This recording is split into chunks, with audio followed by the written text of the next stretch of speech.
الحمدللہ رب العالمین والصلاة والسلام علی اشرف الانبیاء والمرسلین وعلی آلہ وصحبہ اجمعین اما بعد۔ بارک اللہ فیکم، آپ سب کا ماشاءاللہ آنے کا، اور آئی ہوپ کہ آپ لوگوں کا پچھلا سیشن اچھا گزرا ہے ماشاءاللہ۔ آج جو ہمارا ٹاپک ہے یہ تھوڑا سا تھاٹ پرووکنگ ہے، اور آج کل جو ہمارے ہاں ایک بہت لمبی چوڑی بحث اور ڈسکشن چل رہی ہے اس کے حوالے سے، اور وہ ہے کہ ریولوشنری مائنڈ سیٹ جو ہے اس کے حوالے سے ہم انشاءاللہ کچھ بات کریں گے۔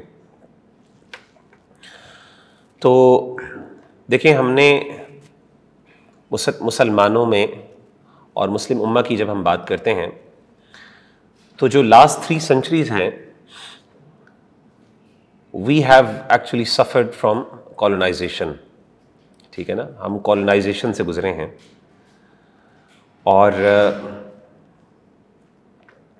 جو اسلامک امپائر تھی ہماری مسلمانوں کی، وہ پوری کی پوری کالونائزڈ ہو گئی تھی۔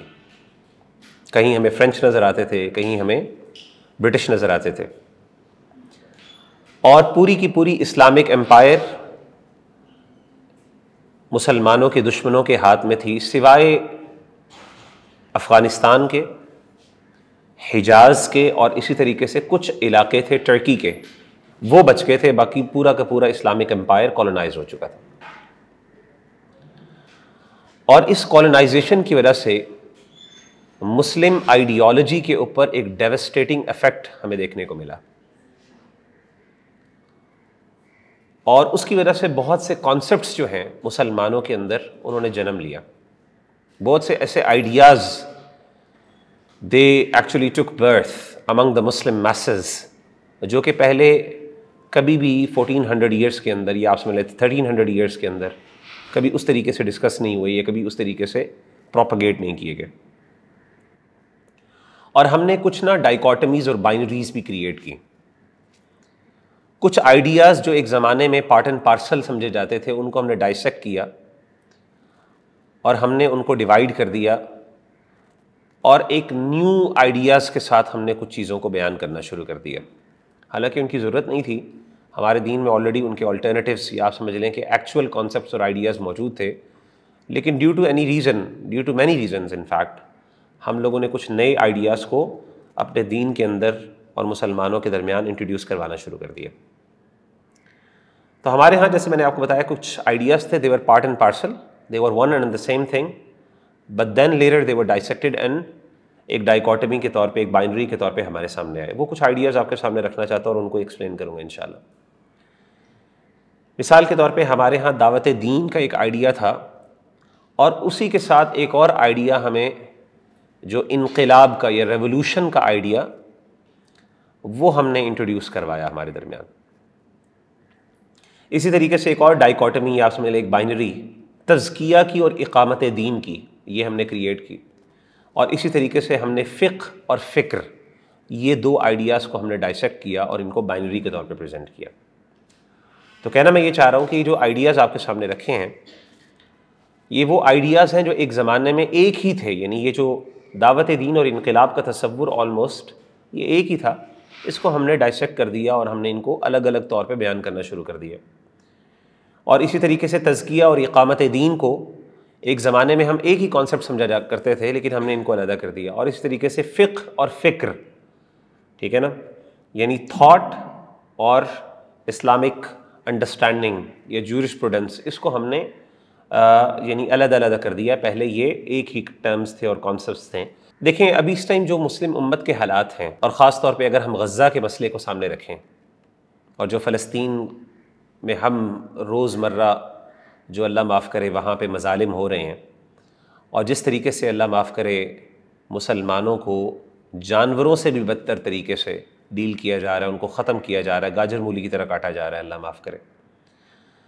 تو ایسے موقع کے اوپر جب ایک مسلمان اپنے مسلمان بھائیوں کو دیکھتا ہے تو بہت زیادہ تکلیف ہوتی ہے، خاص طور پہ جس کے دل میں ایمان ہے، جس کے دل میں کسی دوسرے بندے کے لیے، ایون اگر نہ بھی ایمان ہو، ایک کوئی ایتھیسٹ بھی ہوگا، اگر اس کے اندر ہیومینٹی کا کوئی نہ کوئی ایلیمنٹ پایا جاتا ہے تو اس کو اس مسئلے کو دیکھ کے تکلیف ہوگی، اور اسے رہا نہیں جائے گا، وہ اس کے خلاف بولنے کی یا کرنے کی کچھ نہ کچھ کوشش کرے گا۔ لیکن انفارچونیٹلی ہو یہ رہا ہے کہ مسلمانوں میں ہمیں دو ایٹیٹیوڈس دیکھنے کو مل رہے ہیں. یا تو ہمیں انسینسٹیوٹی دیکھنے کو مل رہی ہے یا ہمیں انکیپیسیٹیشن دیکھنے کو مل رہی ہے. یعنی ایک طرف ہم کچھ عاجز بھی ہیں اور اسی طریقے سے ہم ایک طرف کچھ بے حس بھی ہیں. بے حس اس طریقے سے کہ ہمارے ہاں ایک پورا گروپ آپ دیکھتے ہیں جو ان حالات کے باوجود ان کو اس سے کوئی غرض نہیں ہے کہ اس ٹائم فلسطین میں کیا ہو رہا ہے. نہ وہ اس کے بارے میں کچھ بولتے ہیں، نہ وہ اس کے بارے میں جاننا چاہتے ہیں. اسی طریقے سے اگر کوئی بوائیکاٹ کی بات کرتے ہیں پروڈکٹس کی، اس کے اندر بھی وہ پارٹیسپیٹ نہیں کرتے. ابھی بھی وہ میکڈونلڈس کے اندر کھانے چل رہے ہیں، نیسلے کے پروڈکٹس یوز ہو رہے ہیں، اور ہر وہ یعنی کوئی نہ کوئی ایفرٹ جو کر سکتے تھے they are completely botherless about those things. تو ہمیں ایک قسم کی بے حسی نظر آتی ہے، اور انسینسٹیوٹی ایک کلاس مسلمانوں میں موجود ہے جن میں ہمیں یہ چیز ہمیں دیکھنے کو ملتی ہے. اور دوسری طرف ہمیں جو ہے نا وہ ایک عاجزی بھی دیکھنے کو ملتی ہے، انکیپیسیٹیشن بھی دیکھنے کو ملتی ہے. یہ کن لوگوں میں ہے؟ وہ لوگ جو کچھ کرنا چاہتے ہیں اور نہ کر سکنے کی وجہ سے ان کے اندر ایک ڈیسپریشن بھی ہمیں دیکھنے کو ملتی ہے. ان کے اندر ایک فرسٹریشن دیکھنے کو ملتی ہے کہ یار میں کیا کروں، پریشانی بہت زیادہ ہے. وہ حالات دیکھتے رہتے ہیں اینڈ دے بیکم ڈیوسٹیٹڈ اور فرسٹریٹڈ. اور وہ بیچارے جو بھی ہو سکتا ہے سوشل میڈیا کے اوپر یا اسی طریقے سے جا کے پروٹیسٹ کرنا، وہ اس طرح کے معاملات کے اندر وہ پارٹیسپیٹ کرتے ہیں، لیکن اس سے زیادہ وہ کچھ نہیں کر پاتے. And they do realize for a fact کہ اس سے زیادہ کچھ کرنے کی ضرورت ہے. اور جب وہ نہیں کر پاتے یا اپنے جو ایفرٹس ہیں ان کا کوئی رزلٹ نہیں دیکھ پاتے تو پھر ان کے اندر ایک بہت نیگیٹیوٹی اور فرسٹریشن کریٹ ہوتی ہے. اور یہ چیز اتنی زیادہ بڑھ گئی ہے، یعنی اب حالات جو ہے نا فلسطین کے، وہ اب حالات نارمل نہیں رہے، اب نارمل ہوں گے. یعنی جیسے میں عام طور پہ کہا کرتا ہوں کہ اب فلسطین کا مسئلہ جو ہے وہ ہمارے گھر کا مسئلہ بن گیا، اور ہماری لائیوز، خاص طور پہ وہ لوگ جو واقعی ان معاملات کو سیریس لیتے ہیں یا مسلمان ہونے کے ناطے درد محسوس کرتے ہیں، ان لوگوں کی ڈیلی لائفز انفلوئنس ہو رہی ہیں نا. یعنی آپ دیکھیں کہ اب یہاں پہ ایک زمانے میں نیسلے کی بوتل پڑی ہوتی تھی جب ہم لیکچرز دیتے تھے، تو اب ہم نے چینج کر دیا نا. میرا بچہ اب وہ پروڈکٹس یوز نہیں کرتا جو کہ ایک زمانے میں وہ یوز کیا کرتا تھا، اور آپ کے ساتھ بھی ایسے، آپ کے بچے بھی نہیں یوز کرتے. میری فیملی ڈائریکٹلی انفلوئنس ہونی، یعنی یہ مسئلہ میرے گھر کا مسئلہ بن گیا. میری ذاتی لائف کسی نہ کسی لیول پہ انفلوئنس ہو رہی ہے اس مسئلے کی وجہ سے. تو سبحان اللہ، مسئلہ اتنا زیادہ بڑھ گیا ہے، اللہ معاف کرے. اور تکلیف یعنی اور عالم یہ ہے کہ اللہ معاف کرے ہمیں سمجھ نہیں آتی ہم کیا کریں. تو ایسے موقع پر میں نے جب آپ کو بتایا کہ ایک فرسٹریشن جب کریٹ ہوتی ہے تو پھر ہمیں ایک ہی سولوشن نظر آتی ہے کہ ہر وہ رکاوٹ جو درمیان میں ہے اس کو ہم کسی طریقے سے اوور تھرو کر دیں. ہر وہ رکاوٹ جو کسی طریقے سے اس مسئلے کو حل کرنے میں ہم اس کے خلاف کھڑے ہوں. اور وہی والا آئیڈیا جو ہے نا کہ جاگو اٹھو اور بس تباہی مچا دو، بس یہ کر لو، جو کر سکتے ہیں کریں. ریولوشن لے کے آؤ، خونی ریولوشن، انقلاب لے آؤ بس. جی ہم اس طرح کی فیلنگز اب اپنے اندر محسوس کر رہے ہیں، اور ہمیں یہ جنرل میسز کے اندر یہ سینٹیمنٹ دیکھنے کو مل رہا ہے. ایسے ہی ہے نا، آپ لوگ بھی دیکھتے ہیں ماشاءاللہ، لوگ بھی. اور ایک مسلمان، میں سمجھتا ہوں کہ یہ چیز ایک مسلمان ہونے کے ناطے ہم سب کو فیل بھی کرنی چاہیے.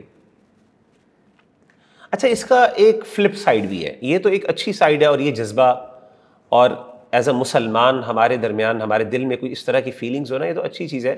لیکن اس کی جو فلپ سائیڈ اور نیگیٹو سائیڈ وہ یہ ہے کہ انفارچونیٹلی جو سولوشن ریولوشن کے علاوہ، یعنی اٹھو جاگو اور بدل دو یا تباہی مچا دو یا بس یعنی جا کے بس یعنی کہتے ہیں نا گردن سے پکڑ لو، اس کے علاوہ کوئی بندہ اگر کوئی اور سولوشن بتانے کی کوشش بھی کرے، وہ کہتا ہے یار نہیں، اس طریقے سے اس مسئلے کو حل کرتے ہیں. یعنی ایسا کوئی رستہ جو ذرا لانگ ٹرم ہو، جو ذرا سینسیکل ہو، جو ذرا ریزن کو اپیل کرے، اور اس میں ہو سکتا ہے کہ ایموشنل ایلیمنٹ اتنا زیادہ نہ ہو، تو ایسا سولوشن جو ہے نا وہ ہمیں اس ٹائم قابل قبول نہیں ہے. اور ایسا وہ شخص جو اس کے آلٹرنیٹو کوئی چیز بیان کرتا ہے ایموشنل سینٹیمنٹ کے، تو اس کو اسکینڈلائز بھی کیا جاتا ہے، اس کو وکٹمائز بھی کیا جاتا ہے، اور یہ ٹیگ دیا جاتا ہے کہ بھائی آپ کو درد محسوس نہیں ہوتا، آپ مسلم امت کے لیے کچھ کرنا نہیں چاہتے، آپ فلسطینیوں کے درد کو محسوس نہیں کرتے. یہ پورا ایک نیریٹو پھر بلڈ کیا جاتا ہے ان کے خلاف، اور ایک قسم کی اسکینڈلائزیشن جسے کہتے ہیں وکٹمائزیشن کی جاتی ہے.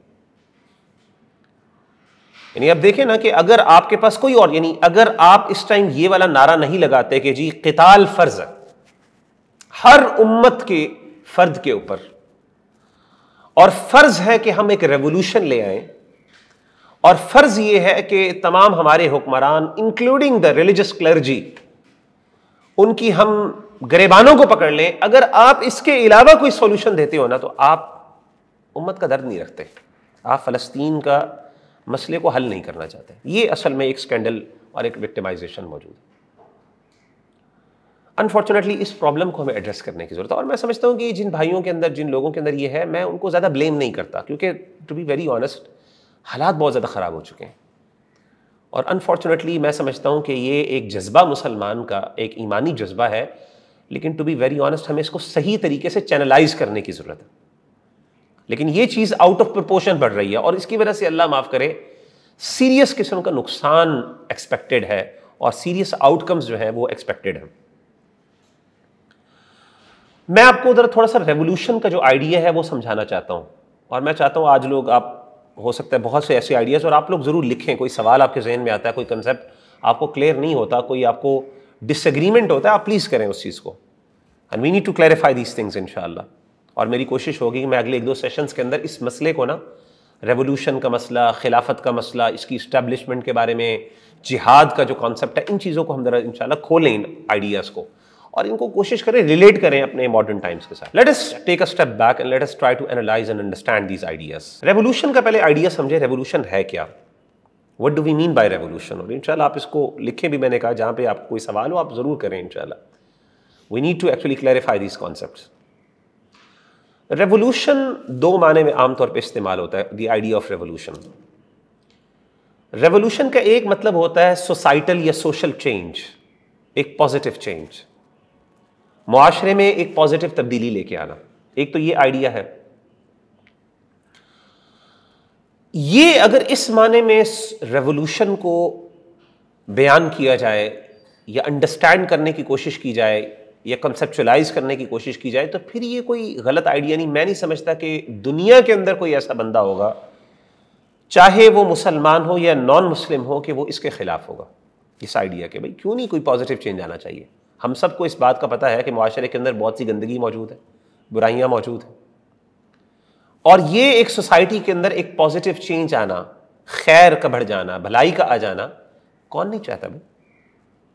اور اس معنی میں اللہ کے رسول صلی اللہ علیہ وسلم، اس معنی میں اللہ کے رسول صلی اللہ علیہ وسلم سب سے بڑے ریولوشنری تھے، کیونکہ وہ اللہ کے رسول صلی اللہ علیہ وسلم کو اللہ نے بھیجا اسی لیے تھا کہ معاشرے کے اندر ایک تبدیلی آئے، اگر اس معنی میں ہے.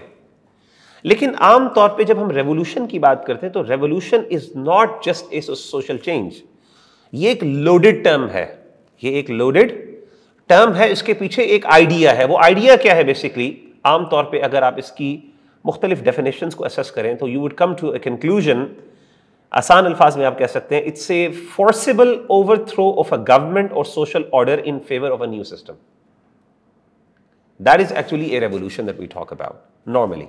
اور عام طور پہ ہم ان دونوں ٹرمز کو کنفلیٹ کر دیتے ہیں اور ہم ان کو ڈفرینشیٹ نہیں کر پاتے. اس وجہ سے جب آپ کہیں نا کسی کو یار کہ ریولوشن ایک کنٹروورشل آئیڈیا ہے تو لوگ کہتے ہیں، وہ کہتے ہیں یار کیا مطلب، اللہ معاف کرے، یعنی دین ریولوشن کی بات نہیں کرتا. بھائی وہ اگر وہ اس معنی میں ہے کہ تبدیلی کے معنی میں تو دین بات کرتا ہے، لیکن کیا دین کا بنیادی مقصد کسی سوشل آرڈر کو چینج کرنا یا foreseeable overthrow of the government system in favour of a new system? نا ایک نیا سسٹم آپ لانا چاہتے ہیں اور جو کرنٹ پولیٹیکل سسٹم ہے آپ اس کو اوور تھرو کرنا چاہتے ہیں بائی فورس. یعنی کچھ لوگ اکٹھے ہوں اور وہ قوت جمع کریں اور وہ کہیں اس ٹائم یہ سوشل آرڈر ہے، یہ پولیٹیکل سسٹم ہے، اور ہم نے اس کو قوت کے ساتھ اس کو اوور تھرو کرنا ہے اور ہم ایک نیا سسٹم لے کے آئیں گے. اور یہی آئیڈیا ریولوشن ہے کہ اکٹھے ہو اور ایک طاقت کو جمع کرو اور جا کے پارلیمنٹ کے یعنی دروازے پہ کھڑے ہو جاؤ اور جو بھی اندر لوگ ہیں ان کے گریبانوں سے پکڑ کے ان کو باہر پھینکو اور اس کی جگہ آپ اسلامی نظام قائم کر دو.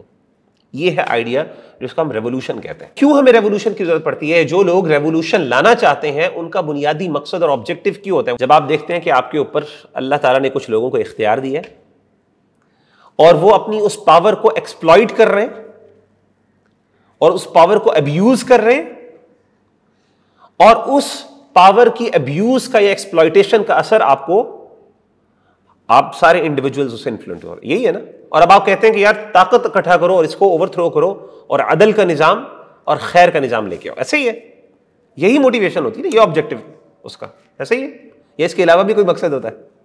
یعنی کچھ لوگ جن کے پاس طاقت ہے ان کے اوپر اللہ نے کچھ رسپانسبلٹیز عائد کی ہیں, وہ ان رسپانسبلٹیز کو یا تو ادا نہیں کر رہے, جیسے کہ غزہ کے معاملے میں ہے, بھائی تمہیں طاقت دی اللہ نے, تم جو ہے نا وہ اپنے سینے پر پتہ نہیں کتنے تمغے سجا کے بیٹھے ہو بہادری کے اور پتہ نہیں کیا کیا, اور تمہارا جو کمانڈر ہے وہ اس ٹائم پوری دنیا کی جو مسلم آرمی ہے اس کا ایک, جیسے کہتے ہیں نا, ایک کمانڈر ہے, تو تم کیا کر رہے ہو بیٹھ کے یہاں پہ؟ تو ایک نیگلیجنس ہے, اور آپ نے اس نیگلیجنس کو جو ہے نا اوور کم کرنا, اور آپ سمجھتے ہیں یہ تبدیلی آنی چاہیے, اور آپ ان لوگوں کو جو رسپانسبل ہیں, جو نیگلیجنٹ ہے اپنی ذمہ داری کو ادا کرنے میں, آپ کیا کرتے ہو؟ آپ اس کو چینج کرنے کی کوشش کرتے ہو. اچھا, یہ تو آئیڈیا گورنمنٹ لیول پہ, ذرا اس کو ایک انڈیویجول لیول پہ لے کے آئیں. امیجن کریں, اب میں آپ کے سامنے سچویشن چینج کر رہا ہوں, ایک بندہ اگر وہ ایک اسٹریٹ پہ جا رہا ہے اور وہ اللہ کی نافرمانی کر رہا ہے, اور وہ یا پھر وہ نیگلیجنٹ ہو رہا ہے کسی رسپانسبلٹی کے بارے میں, تو آپ اس کو کیا کریں گے؟ اس کی اصلاح کریں گے, امر بالمعروف کریں گے, نہی عن المنکر کریں گے. ایکچوئل میں کیا کریں گے؟ دعوت کا کانسیپٹ. اب ذرا اس کو ذرا ہائر لیول پہ لے جائیں, حکمران کے لیول پہ لے جائیں. ایک حکمران ہے, وہ نیگلیجنٹ ہے, وہ اللہ کی نافرمانی کر رہا ہے, تو آپ کیا کریں گے جی؟ اس کو دین کیا کہتا ہے, اس کو کیا کرنا چاہیے؟ تو دعوت کا ہی کون, اور انقلاب بھی وہی ہے نا. انقلاب کا مطلب یہ ہے کہ ایک بندہ نیگلیجنٹ ہے اور آپ کہتے ہیں اس کو روکا جائے, اس کو روکا جائے, یعنی یا تو اس کی اصلاح کر دی جائے, یا اس کو روک دیا جائے, یا اس کو اوور تھرو کر دیا جائے. ایسے ہی ہے نا. اور دعوت بھی ایگزیکٹلی یہی کانسیپٹ ہے. تو ہمارے دین کے اندر جیسے میں نے آپ کو بتایا کہ انقلاب کا تصور اور دعوت کا تصور اصل میں ایک ہی تصور تھا. یہ انقلاب کا ٹرم بعد میں آئی ہمارے پاس, یہ ایک امپورٹنٹ ٹرم ہے, اور یہ خاص طور پہ یہ آپ کو پتا ہے کہ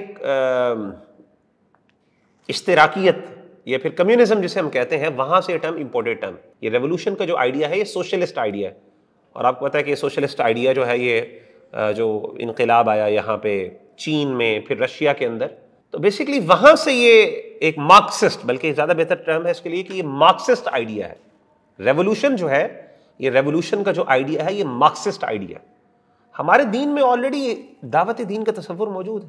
ہمیں یہ آئیڈیا آف انقلاب لینے کی ضرورت نہیں ہے, کیونکہ جو آبجیکٹو آپ انقلاب سے اچیو کرنا چاہتے ہیں ہمارے دین میں آلریڈی بھائی اس کے لیے ایک پورا تصور موجود ہے, جس کو ہم کہتے ہیں دعوت دین کا. اور دعوت دین کے دو پلرز اور دو ارکان ہیں. ایک ہے امر بالمعروف, اور دوسرا کیا ہے؟ نہی عن المنکر. نیکی کا حکم دینا ہے اور برائی سے روکنا ہے. تو ایک بندہ جو اسٹریٹ میں آ رہا ہے, اسٹریٹ میں ہے, یا کوئی اسٹریٹ کے اندر کوئی بندہ کوئی کرائم کر رہا ہے یا کوئی غلط کام کر رہا ہے, تو آپ نے اس کو جا کے کرنا ہے نیکی کا حکم دینا اور اس کو برائی سے. اور یہی کام اگر اوپر چلے جائیں عوام حاکم کے لیول پر, اگر وہ کوئی برا کام کر رہا ہے تو آپ نے کیا کرنا ہے؟ امر بالمعروف اور نہی عن المنکر کرنا ہے, کہ اس کو نیکی کا حکم دینا اور برائی سے. یہی ہے نا. اس کے علاوہ اور کیا چیز ہے؟ یعنی ریولوشن کا آئیڈیا اس سے باہر کہاں پہ ہے؟ مجھے بتا دیجئے.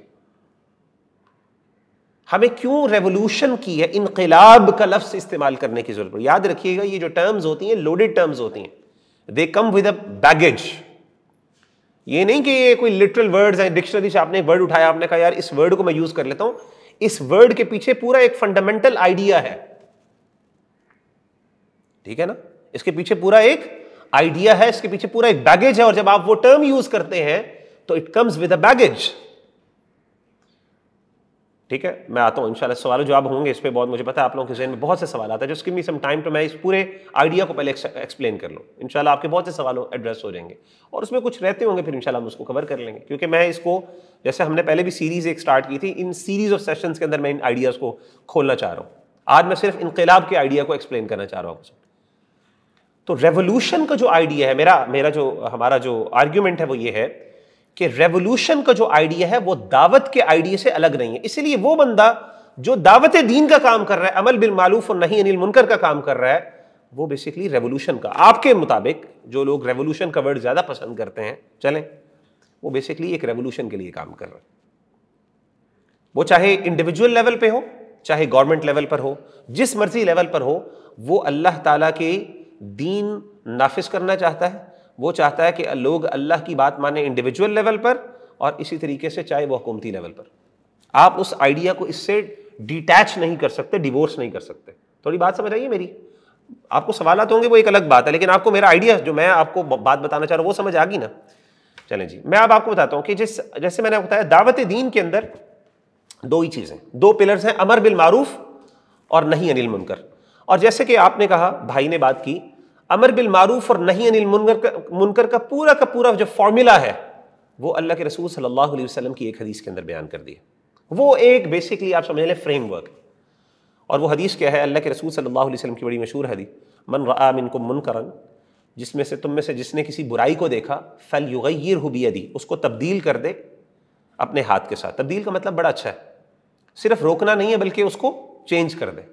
روکنے کے بعد برائی کو روکے، ساتھ اس کے اندر خیر بھی لے آئے، کوئی اچھا آلٹرنیٹو بھی لے آئے، ٹھیک ہے نا؟ تو اس میں امر بالمعروف اور نہی عن المنکر دونوں آ جاتے ہیں۔ فَإِن لَمْ تَسْتَطِعْ، اگر تمہارا اختیار نہیں ہے، یعنی اللہ ایکنالج کرتے ہیں کہ there will be situations and times when you won't be able to do that، تو کیا گیو اپ کر کے بیٹھ جاؤ؟ کیا بیک فٹ پہ چلے جاؤ؟ نہیں، فَبِلِسَانِهِ، اپنی زبان سے تبدیل کر دو اس کو، اور وہ بھی نہ کر سکو فَبِقَلْبِهِ، تو اپنے دل سے، اور آپ نے کہا فَذَلِكَ أَضْعَفُ الْإِيمَانِ، یہ ایمان کا سب سے کمزور ترین درجہ۔ یہ پورے دین کا امر بالمعروف اور نہی عن المنکر کا فارمولا اس حدیث کے اندر، جتنی بھی ڈسکشنز امر بالمعروف اور نہی عن المنکر کی، وہ ساری کی ساری اس کے اندر آ جاتی ہیں، اس حدیث کے اندر آ جاتی ہیں۔ اس کے قواعد اور ضوابط ہیں۔ ہمارے دین نے امر بالمعروف اور نہی عن المنکر کو ایسے اوپن نہیں چھوڑ دیا کہ یہ ایک آئیڈیا بس ایک ٹرم ہے، نہیں، پورا دین اس کے اندر، یعنی اس میں قواعد اور ضوابط ہیں، پورے اس کے رولز اینڈ ریگولیشنز ہیں کہ کب آپ نے کس طریقے سے ایکٹ کرنا ہے، اس کے بارے میں احادیث ہیں، اس کے بارے میں لٹریچر ہمارے دین میں بھرا پڑا ہے۔ اور میں آپ کے سامنے کچھ چیزیں رکھنا چاہتا ہوں امر بالمعروف اور نہی عن المنکر کے اندر، یاد رکھیے گا۔ اب میں تھوڑا سا آپ کو اس کے کچھ ٹینجنٹس آپ کے سامنے رکھنا چاہتا ہوں تاکہ ذرا دیکھیں، ایک بات ہے emotional again, but we can not actually allow the emotions to overcome our reason. ہمارے دین کو اس ٹائم سین اور سمجھدار، emotionally, psychologically, spiritually strong individuals چاہیے۔ ایموشنلی ولنریبل انڈیویجولس کی ضرورت نہیں ہے ہمیں، ٹھیک ہے نا؟ اور اللہ کے رسول صلی اللہ علیہ وسلم کی ایک بڑی مشہور حدیث ہے، بلکہ یہ حدیث اللہ کے رسول صلی اللہ علیہ وسلم کی، حضرت مستورد القرشی رضی اللہ تعالیٰ عنہ ایک صحابی ہیں، وہ کہتے ہیں کہ اللہ کے رسول صلی اللہ علیہ وسلم نے فرمایا کہ قیامت کے قریب جو ہے رومی جو ہے، رومنز، وہ غالب آ جائیں گے دنیا کے اوپر، وہ رول کریں گے، ڈومینیٹ کریں گے، ان کا ڈومینین ہوگا۔ تو ان کے سامنے عمر بن العاص رضی اللہ تعالیٰ عنہ ایک صحابی تھے۔ یہ وہ صحابی ہیں جن کے بارے میں یہ کہا جاتا ہے کہ یہ عرب کے سب سے زیادہ ذہین اور فتین اور سیاسی قسم کے، جسے کہتے ہیں ڈپلومیٹ، یہ اس طرح کے آدمی تھے۔ اور یہ اس طریقے سے ایک دو اور تین سے چار یہ صحابہ تھے، بڑے لوگ تھے، افراد تھے، جن کو کہا جاتا تھا یہ ڈپلومیٹس ہیں۔ اور کبھی بھی کوئی آپ نے یعنی یہ بادشاہوں کے پاس جانا ہوتا، کوئی پولیٹیکل معاملات ہوتے تو ان کو انوالو کیا جاتا۔ بہت سمجھدار آدمی تھے، زیرک آدمی تھے، بازیرک آدمی۔ تو ان کے سامنے جب یہ بات ہوئی تو انہوں نے کہا کہ یہ جو مستورد القرشی رضی اللہ عنہ، جب یہ انہوں نے کہا نا کہ اللہ کے رسول نے کہا کہ یہ غالب آ جائیں گے، تو حضرت عمر بن عاص رضی اللہ نے کہا کہ مجھے بتاؤ کہ سوچ سمجھ کے بولو، یہ بات بہت بڑی ہے، یہ بات بہت بڑی ہے جو تم کر رہے ہو، کیا واقعی اللہ کے رسول نے یہ بات کی؟ انہوں نے کہا میں ذمہ داری سے کر رہا ہوں، اللہ کے رسول نے یہ بات کی۔ تو انہوں نے کہا میں تمہیں بتاتا ہوں، آؤ کہ پھر کیوں یہ اللہ کے رسول نے بات کی، کیونکہ بات بالکل ٹھیک ہے، اور میں ان کی کچھ صفات تمہارے سامنے ذکر کرنا چاہتا ہوں کہ جن صفات کی بنیاد پر وہ غالب آئیں گے۔ اور ان میں سے بہت سی 3-4 صفات انہوں نے ذکر کی ہیں، وہ حدیث ہے پوری، صحیح مسلم کی حدیث ہے۔ تو اس میں سے ایک صفت انہوں نے خاص طور پہ یہ بیان کی کہ جب سب سے مشکل حالات ہوتے ہیں نا، جب بہت زیادہ مشکل حالات ہوتے ہیں پولیٹیکلی، سوشلی، انہم احلم الناس، سب سے زیادہ بردبار اور اپنے مائنڈ کو، اپنی عقل کو سنبھالنے والے اور اپنے ایموشنز کو کنٹین کرنے والے لوگ ہوتے ہیں۔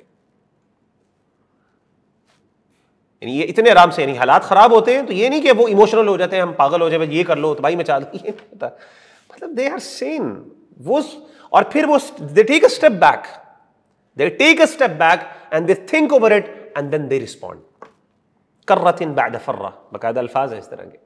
وہ ذرا حدیث باقاعدہ انشاءاللہ میں اگلی سیشنز کے اندر وہ حدیث بھی آپ کے سامنے کھولوں گا، اس کی ڈسکشن کریں، بڑی زبردست حدیث ہے۔ وہ ہمیں گائیڈ کرتی ہے کہ ان حالات میں ہمیں کس طریقے سے ایکٹ کرنا ہے، رسپونڈ کس طریقے سے کرنا ہے۔ تو میں بتانا یہ چاہ رہا تھا کہ امر بالمعروف اور نہی عن المنکر کے کچھ ٹینجنٹس ہیں۔ یاد رکھیے گا، امر بالمعروف اور نہی عن المنکر، علماء نے اس کے بہت سے اصول بیان کیے۔ میں آپ کے سامنے کچھ اصول رکھنا چاہتا ہوں کہ کس طریقے سے امر بالمعروف اور نہی عن المنکر کو ہم ایکچولی میں کانٹیکسچلائز کر سکتے ہیں ایکچوئل میں، اور اسی طریقے سے کئی جگہوں پہ ہم اس کو اپلائی کر سکتے ہیں اپنے ماڈرن ٹائمز میں۔ ایک چیز سمجھیے گا کہ امر بالمعروف اور نہی عن المنکر کے بارے میں ہمیں عام طور پہ ہماری ازمپشن یہ ہوتی ہے کہ ہمیشہ امر بالمعروف اور نہی عن المنکر کا مطلب یہ ہے کہ ہمیں ایکٹیو ہونا ہے، activism, always activism, not necessarily. It doesn't mean کہ آپ کو ہمیشہ ایکٹیو ہونا ہے۔ کئی جگہوں پہ آپ کو، again do not related with Gaza, کیونکہ میں حدیث میں آؤں گا لوگ کہیں گے دیکھیں مغیرہ بھائی کہہ رہے ہیں کہ غزہ کے لیے کچھ نہیں کرنا چاہیے، خاموش بیٹھے رہنا چاہیے۔ میں صرف آپ کو اصولی بات بتا رہا ہوں کہ امر بالمعروف عن المنکر جو ہے یہ پورا ایک ہمارے دین کے اندر ڈسپلن ہے جس کے پورے قواعد اور ضوابط، کب ہم نے کس طریقے سے ایکٹ کرنا ہے یہ ہمیں جو ہے وہ ہمیں دین کو دیکھنا پڑے گا، سیکھنا پڑے گا۔ یاد رکھیے گا ہمیشہ ایموشنل جو آرگیومنٹ ہوتا ہے نا اس کو رسپونڈ کرنا بڑا مشکل ہوتا ہے۔ It is extremely difficult to actually respond to an emotional argument, and you can only as a debater I know you can only respond an emotional argument with an emotion, that's it۔ اگر آپ اس سے بڑا کوئی emotion لے کے آ سکتے ہو نا تو آپ اس آرگیومنٹ کو رسپونڈ کر سکتے ہیں، ورنہ you can never be reasonable in front of emotions, you can never be that۔ اور یاد رکھیے گا ہر وہ آرگیومنٹ جو ایموشنلی اپیلنگ ہوتا ہے، نو میٹر یہ وہ سچ ہو کہ غلط ہو، اٹ ڈزنٹ میٹر، وہ ہمیشہ جیتتا ہے، وہ آرگیومنٹ ہمیشہ پریویل کرتا ہے۔ میں آپ کو اس کی ایک بڑی فنی مثال دیتا ہوں۔ وہ ایک ڈیبیٹ ہو رہی تھی اور یہ ایکچوئل میں واقعہ، سچا واقعہ ہے۔ تو وہ ایک نا حدیث کے یعنی ڈیبیٹس کی کنڈیشنز کے اندر یہ بات ڈسکس کی گئی تھی کہ جو بھی حدیث بیان کی جائے گی وہ مشہور حدیث ہوگی، وہ غریب حدیث نہیں ہوگی۔ یہ کنڈیشنز میں پہلے ڈیسائیڈڈ تھا، ٹرمز اینڈ کنڈیشنز ہوتی ہیں نا، آپ کو پتہ ہے ڈیبیٹ کے اندر۔ غریب حدیث کا مطلب کیا ہوتا ہے؟ ہاں جی، کس نے کہا؟ ایک راوی۔ غریب حدیث یہ ہے، آپ کو پتہ ہے کہ خبر واحد جو ہے اس کی 3 قسمیں ہوتی ہیں۔ خبر واحد کی ایک قسم ہوتی ہے متواتر حدیث ہوتی ہے، اور خبر واحد حدیث کی 2 قسمیں in terms of multiplicity of reports. ایک ہے جو خبر واحد ہوتی ہے اور خبر متواتر ہوتی ہے۔ متواتر ہوتی ہے جس کو روایت کرنے والے ملٹیپل لوگ، اتنے زیادہ انڈیویجولز ہوں کہ ان کے جھوٹ پر آپس میں متفق ہونا ممکن نہ ہو، یہ خبر متواتر ہوتی ہے۔ دوسری جو ٹائپ ہے وہ خبر واحد ہوتی ہے۔ خبر واحد کی 3 قسمیں، ایک ہے غریب، ایک ہے مشہور، اور ایک غریب، ایک عزیز اور ایک مشہور۔ اچھا، غریب حدیث وہ ہوتی ہے کہ چین آف نریشن کے اندر کسی ایک جگہ پر ایک راوی نریٹ کرے۔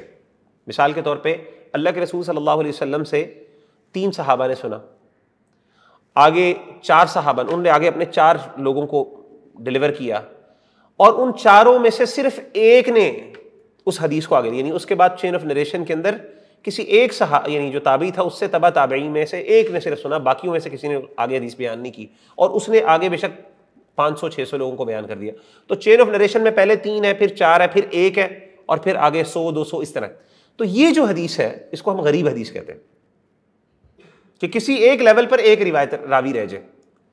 اچھا، اٹ ڈزنٹ میٹر کہ وہ روایت جو ہے وہ بندہ جو بولنے والا ہے وہ قابل اعتماد ہے کہ نہیں، یہ ڈسکشن نہیں ہے۔ ڈسکشن یہ ہے کہ ایک بندہ، نمبر آف نریٹرز، یعنی حدیث کی قسم جو ہے نمبر آف نریٹرز کے اعتبار سے۔ ہمارے ہاں جو احناف ہیں ان کے ہاں غریب حدیث کے بارے میں ڈسکشنز پائی جاتی ہیں، ان کے ہاں مشہور حدیث کو بہت زیادہ اعتماد کرتے ہیں۔ تو وہ یہ کہ ایک مناظرہ ہو رہا تھا، ڈیبیٹ ہو رہا تھا، تو ٹرمز اینڈ کنڈیشنز میں تھی کہ جو بھی آرگیومنٹ لے کے آیا جائے گا حدیث سے تو وہ مشہور ہونا چاہیے۔ مشہور کے اندر 3 یا اس سے زیادہ راوی ہوتے ہیں، عزیز کے اندر کسی ایک لیول پہ 2 ہوتے ہیں، اور غریب کے اندر صرف 1 ہوتا ہے۔ تو ہوا یہ کہ وہ ایک نا جو کاؤنٹر آرگیومنٹ میں انہوں نے ایک حدیث پریزنٹ کی، تو انہوں نے کہا جی اللہ کے رسول نے یہ فرمایا، وہ حدیث غریب تھی۔ غریب کس طرح؟ Technical term. تو آگے سے انہوں نے کہا کہ جی اچھا، وہ گاؤں کے اندر مناظرہ ہو رہا تھا اور سامنے ماشاءاللہ دیہاتی لوگ بیٹھے تھے، جٹکے لوگ۔ اب ان کو کیا پتا کہ غریب کیا ہے اور مشہور کیا اور عزیز کیا ہے۔ انہوں نے کہا جی غریب کا مطلب غریب ہے، بندہ بڑا یہ نہیں جو ہے بیچارہ جس کے پاس کھانا پینا نہیں۔ تو اس نے کہا جی، مخالف نے کہا کہ جی آپ نے جو حدیث بیان کی ہے نا یہ غریب حدیث ہے۔ اب اس نے کیا کیا، اس نے کہا غریب حدیث؟ اس نے کہا کہ تم تو جاؤ گاڑیوں پہ، تم تو کھاؤ بریانیاں، تمہارے گھر میں تو جناب اتنے دن یعنی یہ لوگ آ کے کھائیں، اور اللہ کے رسول کی حدیث آ گئی تو غریب ہو گئی۔ یعنی اللہ کے رسول کی حدیث غریب ہو گئی، تمہیں شرم نہیں آتی؟ وہ جیسے اس نے غریب کی بات کی لوگ پاگل ہو گئے، ایموشنل ہے، تجھے شرم نہیں آتی؟ تو حدیث کو غریب کہہ دیا تم نے، اللہ کے رسول کی سنت کو غریب کہہ دیا، تمہاری اپنی اوقات کیا کہ جو تم اس کو غریب کہتے ہو۔ یہاں تک کہ معاملہ اتنا سخت ہو گیا کہ باقاعدہ لوگوں نے ڈنڈے سوٹے نکال دیے۔ وہ بیچارہ بندہ جو تھا اس نے اپنی جان بچانی، اس نے کہا جی ٹھیک ہے، معذرت کرنی پڑی، مناظرہ کون جیت گیا؟ ٹھیک ہے، تو یہ جو ٹیکٹک ہے نا، ایموشنل ٹیکٹک، اس کو کبھی بھی آپ نا اوور کم نہیں کر سکتے۔ That's the point. یاد رکھیے گا ہمارا دین جو ہے اب اس کا مطلب کیا ہے؟ حقیقت کیا کچھ اور ہے، حقیقت کچھ اور ہو سکتی ہے بالکل، لیکن دیٹس دی آرٹ۔ اور اس طریقے سے دی آرٹ آف ریٹرک کے اندر نا ایرسٹوٹل نے کہا تھا کہ if you can actually make your argument emotionally appealing, اس کو وہ پیتھوس کہتا ہے، تو وہ کنونس کرتا ہے اگلے بندے، یعنی you can easily convince masses if you can add element of emotion to it. اسی لیے آپ دیکھیں جتنے بڑے بڑے آج کل وہ پریزیڈینشیل ڈیبیٹس بھی چل رہی ہیں، آپ کو پتہ ہی ہے، یو ایس میں، امریکہ کے اندر، آپ نے پتہ نہیں دیکھی ہیں کہ نہیں، آپ کا انٹرسٹ ہے کہ نہیں، بال ہمارے یہاں بھی ہوتا ہے۔ تو وہ جو پریزیڈینشیل ڈیبیٹس ہوتی ہیں نا، تو اس کے اندر جو کینڈیڈیٹس ہوتے ہیں آ کے وہ ڈیبیٹس کرتے ہیں، تو ہمیشہ اگر آپ ان کو دیکھیں تو they have an element of emotion, emotional appeal ہوتی ہے ان کے اندر، اور جس کی سب سے زیادہ ایموشنل اپیل ہوتی ہے masses, you can easily move the masses. اور یقین کریں جتنا مرضی بندہ انٹلیکچوئل ہو، ایموشن سے ہر بندہ انفلوئنس ہوتا ہے، انسان ہے نا، انسان ہے۔ تو کہنے کا مطلب یہ ہے کہ اللہ کے رسول صلی اللہ علیہ وآلہ وسلم نے جو ہمیں آئیڈیا دی ہے امر بالمعروف اور نہی عن المنکر کا، یہ پورا ایک ڈسپلن اور سائنس ہے، اور اس کے اندر جہاں پہ کئی جگہوں پہ ان ایکٹیویٹی اور پیسو بیہیویئر ہے، وہاں پہ بہت جگہوں پہ ایکٹیو بیہیویئر بھی ہے۔ جیسے مثال کے طور پہ اللہ کے رسول صلی اللہ علیہ وآلہ وسلم نے یہ فرمایا کہ من رآ منکم منکرا، اس حدیث کے اندر جو آپ نے فرمایا کہ زبان سے جو بندہ خاموش، جو دل میں برا جان رہا ہے، تو وہ ایمان کا کمزور درجہ ہے۔ یعنی آپ کا عزیمت یہ ہے اور آئیڈیل یہ ہے کہ آپ کیا کریں، اس کو چینج کرنے کے لیے کوشش کریں، آپ کے اندر ایک جذبہ ہونا چاہیے اس کو چینج کرنے کے لیے۔ تو یہ دونوں چیزیں ہیں۔ So sometimes we have to be active and sometimes we have to be passive, and we have to assess these situations according to the our knowledge frame work جو ہمیں اللہ تعالیٰ نے دیا ہے، ہمارا دین نے دیا ہے، جو نالج بیسڈ فریم ورک ہے، اس کی بیسس کے اوپر ہم نے فیصلے کرنے ہیں۔ ایموشنز کی بیسس کے اوپر صرف فیصلے کرنا وہ ٹھیک نہیں ہے۔ اسی لیے میں نے بتایا کہ ہمیشہ ہر معاملے میں یہ سمجھنا کہ اٹھو، اگریسو ہو جاؤ، یہ کر دو، وہ کر دو، اور پھر جو بندہ وہ بیچارہ آپ کے اس میتھڈالوجی سے یعنی ایگری نہیں کرتا تو آپ اس کو ویلیفائی کرو، یہ چیز پرابلمٹک ہے۔ تو ہم آج کے انشاءاللہ ڈسکشن کو یہیں پہ روکتے ہیں۔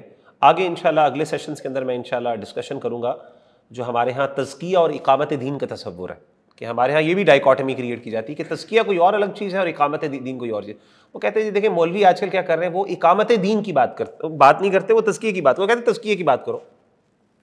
یہ تزکیہ کا اصل مفہوم کیا اور اقامت دین کا مفہوم کیا، انشاءاللہ اس کو بھی ہم جو ہے نا اس کو ڈسکس کریں گے اور اس مسئلے کو کھولیں گے۔ تو انشاءاللہ آج ہم نے صرف یعنی جو ریولوشن کے آئیڈیا کو ڈسکس کیا ہے، اور انشاءاللہ اس حوالے سے اگر آپ کا کوئی سوال ہے، کوئی ڈسکشن آپ کرنا چاہتے ہیں تو پلیز کریں۔ With that, inshallah, we conclude today's session. Assalamu alaikum wa rahmatullahi wa barakatuh.